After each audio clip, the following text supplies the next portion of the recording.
Resumo, introdução e conclusão do projeto de pesquisa. O resumo, ele é a última parte a ser escrito, ele é uma miniatura do que já foi feito, então só que ele precisa ser estruturado. E aí a gente precisa entender qual que é a estrutura do projeto para poder escrever o resumo. Então, se for um artigo de revisão de literatura, um artigo científico ou um projeto de pesquisa de revisão de literatura, eu tenho introdução, fundamentação e considerações finais. Então, preciso levar em conta esses elementos para escrever o resumo.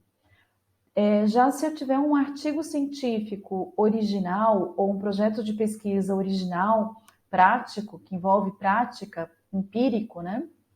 Eu tenho, então, a introdução, a seção da fundamentação teórica, a seção da metodologia, em que eu preciso descrever como que eu desenvolvi o meu projeto, passo a passo, os resultados que eu coletei, os meus achados dessa pesquisa, e aí a seção da discussão, que é onde eu discuto o que esses achados significam para a minha pesquisa, e a conclusão.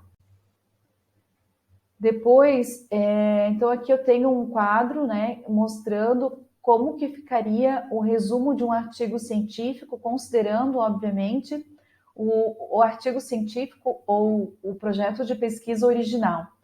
Então, esse quadro aqui, ele apresenta os movimentos retóricos descritos por Swales e Fick em 2009, onde ele mostra a introdução, o autor diz que a gente tem que ter uma introdução dentro do resumo e com o contexto, né, contextualização, que é o que se sabe sobre o tópico de pesquisa, porque ele é importante. Depois, o objetivo, que é sobre o que é esse estudo, quais são os objetivos, onde eu quero chegar com esse estudo. A metodologia, que é como o trabalho foi realizado, passo a passo. Quais são os resultados, que é o que foi descoberto. E aí a discussão, conclusões e recomendações, o que esses achados eles significam. Então, esses são os movimentos retóricos descritos por Swales, né? Swales e Fick em 2009. E aí a gente coloca quando depende de como eu vou escrever, para quem que eu vou escrever esse meu artigo científico. Então, se eu vou descrever esse artigo científico para um público mais geral, eu coloco o contexto, o problema, os objetivos, os métodos, os resultados e as discussões e conclusões.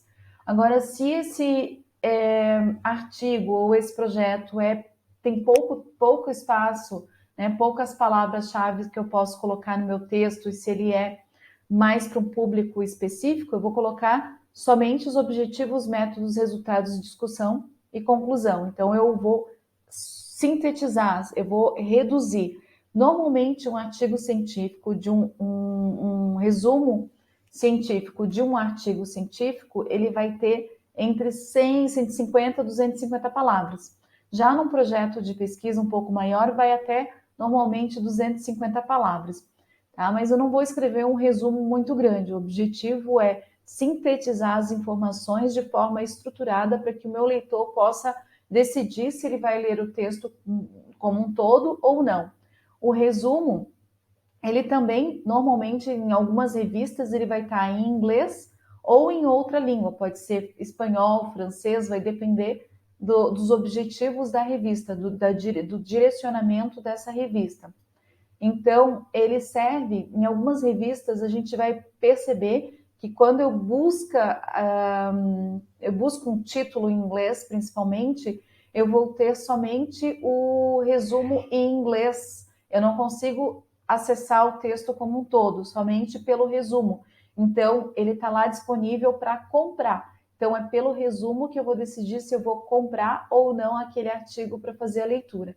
Então, ele é bem importante, né? Principalmente quando eu, por exemplo, eu escrevo um texto e eu tenho que escrever o resumo em inglês, porque às vezes a pessoa está em um outro país, não fala português e ela pode ter acesso ao meu texto como um todo pelo resumo, tá? Então, o resumo ele precisa ser bem estruturado.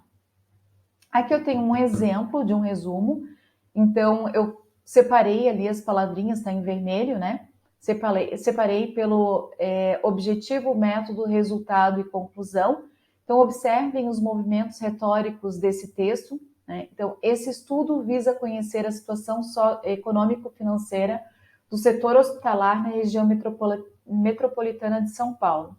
Método, baseado num levantamento, então está mostrando ali qual que é o objetivo, a palavrinha visa, ela já mostra ali o objetivo. Depois, no método, eu tenho baseado num levantamento em anos sucessivos da rentabilidade do capital e dos demais indicadores de 2 grupos de hospitais, dividido pelo número de leitos, a análise mostra uma inter-relação entre os elementos patrimoniais, cujos números divergem para os 2 grupos, mas representam tendências similares. Então, aqui está mostrando qual é o método, né? O método de levantamento de dados ali de anos sucessivos, né? Então, depois os resultados, quais foram os principais resultados, então, quais foram os achados dessa pesquisa. Então, hospitais de maior porte, 150 a 300 leitos, exibem uma situação econômico-financeira mais forte do que os hospitais menores, com menos de 150 leitos, em todos os indicadores empresariais. Então, ele está mostrando o dado mais relevante dessa pesquisa e a conclusão, então, que ambos, porém, sofrem das consequências de uma inflação crônica e de um mercado regulamentado. Então, ele está mostrando o objetivo que o autor quer, como que ele fez para coletar os dados, para identificar, né, os resultados em si, e uma conclusão, sempre as informações mais importantes, mais relevantes. E aí a gente tem sempre, após o resumo, tem a palavra-chave, as palavras-chave, né? Então, são sempre, normalmente, entre 3 e 5, e são as palavras mais relevantes, mais representativas daquele texto como um todo, do trabalho como um todo.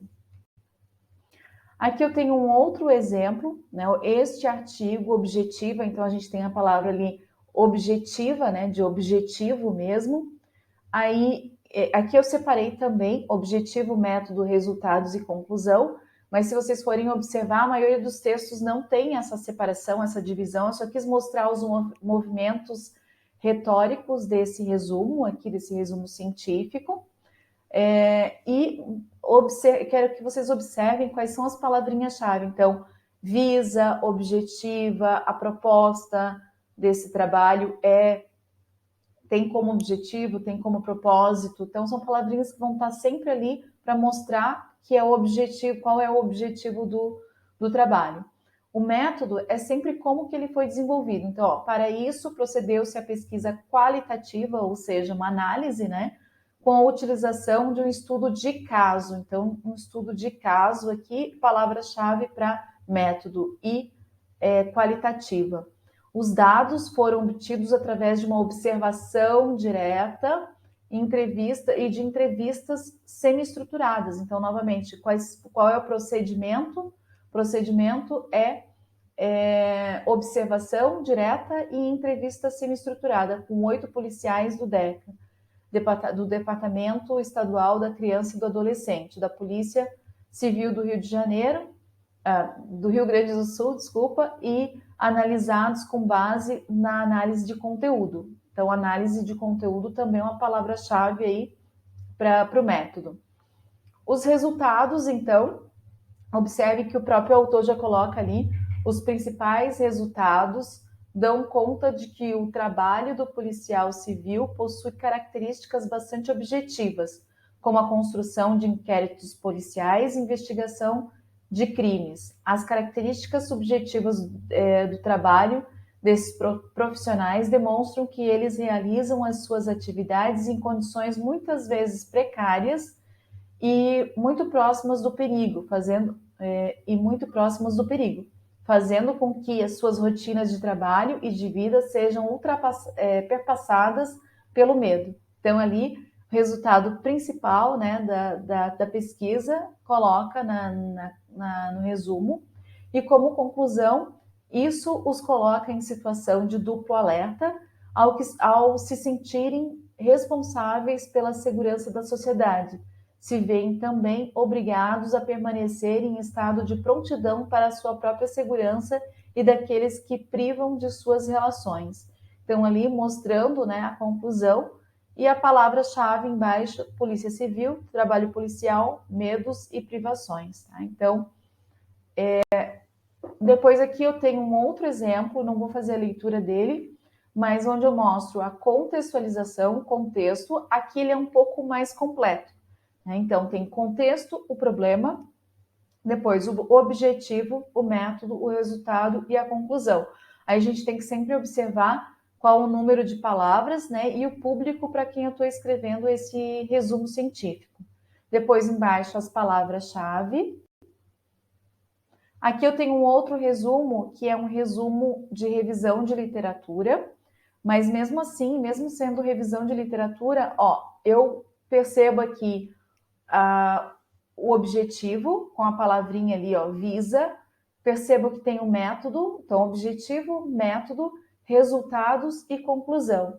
Então percebam que tem todos os elementos, né, essa organização, não está separado ali, os outros também não estavam, foi eu que separei para vocês poderem perceber, mas aqui é de revisão de literatura, então, a presente pesquisa visa discutir, então sempre que é revisão de literatura, vocês vão ter a palavra discutir, analisar, comparar, né? Refletir, então são essas palavrinhas que vocês vão utilizar quando é revisão de literatura apenas. A relação entre alterações de conectividade das estruturas da rede default observada em estudos de neuroimagem e o aparecimento de sintomas psicopatológicos com viés cognitivo social na depressão, ansiedade e esquizofrenia. O método utilizado foi a de revisão narrativa de artigos. Os resultados são o quê? Os resultados dessas leituras. E aí uma conclusão, embaixo as palavras-chave, que são as palavras que representam o trabalho como um todo. Depois aqui também tem uma pesquisa de revisão de literatura, onde mostra ali, né, tá destacado, destaquei para vocês, o objetivo deste artigo é promover o quê? Reflexões sobre a afetividade e a sua relevância para a aprendizagem da criança, bem como abordar o papel a ser desempenhado pelos educadores enquanto agentes promotores desse processo. A abordagem foi baseada em pesquisa de artigos científicos cuja temática são, então, objetivo, método, né? E é uma revisão de literatura. Então, tem uma teoria, né, que é a teoria de Wallon, e aí explica o restante, né, do resumo. E embaixo, novamente, as palavras-chave. Então, depois, a segunda etapa que a gente precisa pensar depois do resumo, né, ou antes do resumo até, seria a introdução. O que é importante saber sobre a introdução de um artigo científico ou de um projeto de pesquisa? Que a primeira impressão é a mais importante, portanto, é na introdução que você fisga o peixe, ou seja, então o objetivo da introdução é fazer com que o leitor entenda o teu trabalho. Então, a introdução obtém função de fornecer informação e contextos suficientes para que o leitor entenda e avalie a sua pesquisa. Então, o que eu preciso colocar nessa introdução? Aqui eu tenho o Create a Research Space, que é o CARS, né, que é uma pesquisa, é um livro, né, de análise desse gênero, artigo científico, produção de trabalhos, onde ele analisa os movimentos retóricos da escrita de uma introdução de artigo científico ou de projeto de pesquisa.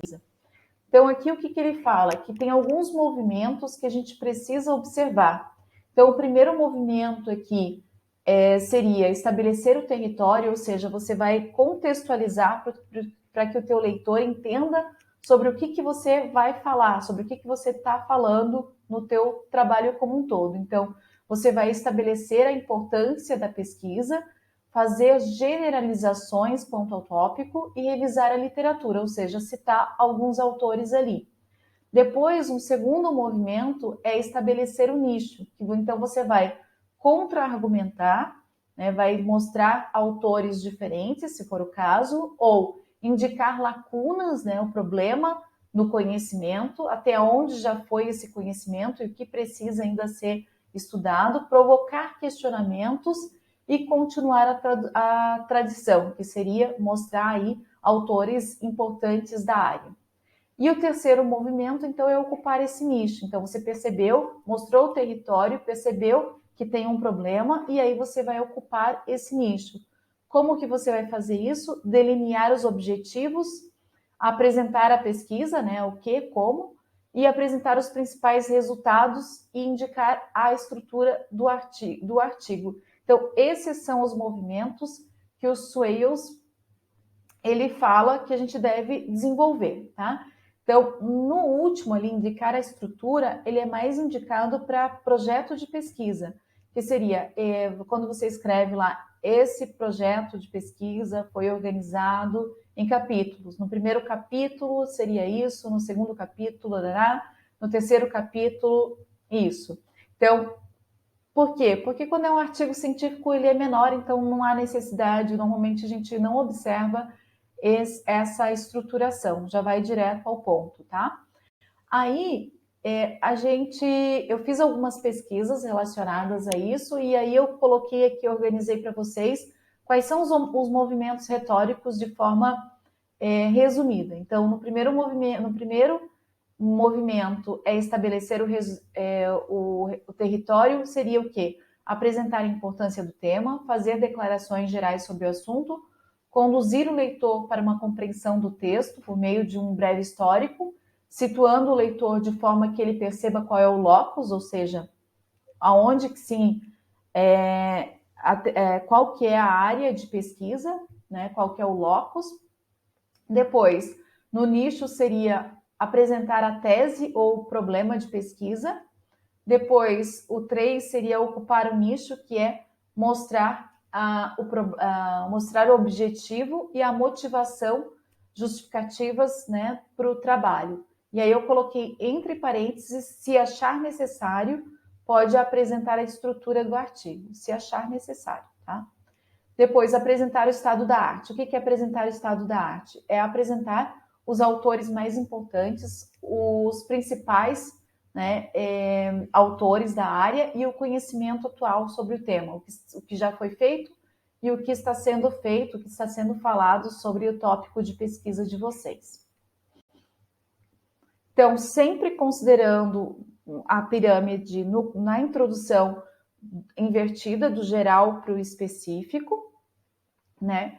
E o segundo seios e fique a estratégia de iniciar a introdução do geral para o específico é um método de facilitar a sequência e fluxo de informação. Então tem um objetivo, né? Fazer com que o teu leitor, né, siga com você no teu raciocínio ali do teu projeto. Então, ela deve ser essa introdução, ela deve ser feita de forma lógica e organizada, para que o leitor consiga compreender o desenvolvimento do seu projeto, de onde você partiu e até onde você quer chegar com essa pesquisa. Beleza? Então, conclusão. Na conclusão, o que você faz daí? Você volta. Na conclusão, é relevante retomar alguns objetivos, alguns elementos da pesquisa, buscando convencer o leitor por meio de argumentos persuasivos. Então, recapitule os objetivos iniciais, ou seja, você volta lá na conclusão, na introdução você buscou do geral para o específico, agora você vai buscar do específico para o geral. Então, você vai fazer a pirâmide invertida agora, né? Pirâmide no sentido normal, né? Onde você busca o foco inicial, que são os objetivos, retoma os principais resultados e compara esses resultados que você obteve com as outras pesquisas publicadas previamente, né? E mostra quais são as limitações desse teu trabalho e faz recomendações futuras. Então, aqui tem um exemplo de considerações finais, né? Então, ele começa ali com o objetivo desse trabalho foi levantar e analisar se há relações entre os estilos parentais e o comportamento alimentar da criança.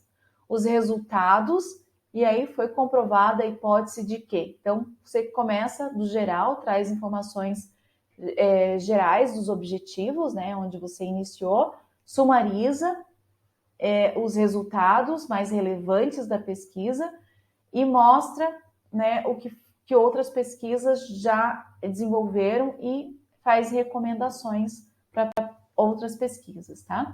Então é importante observar sempre enquanto estiver lendo outros trabalhos, quais são os movimentos retóricos utilizados por esses autores. Então, diante dos dados analisados e comparados, tendo em vista a necessidade de aprimorar, pode-se observar ainda, desta forma entendeu-se que. Então, utilizem aí alguns movimentos retóricos para descrever a sua pesquisa.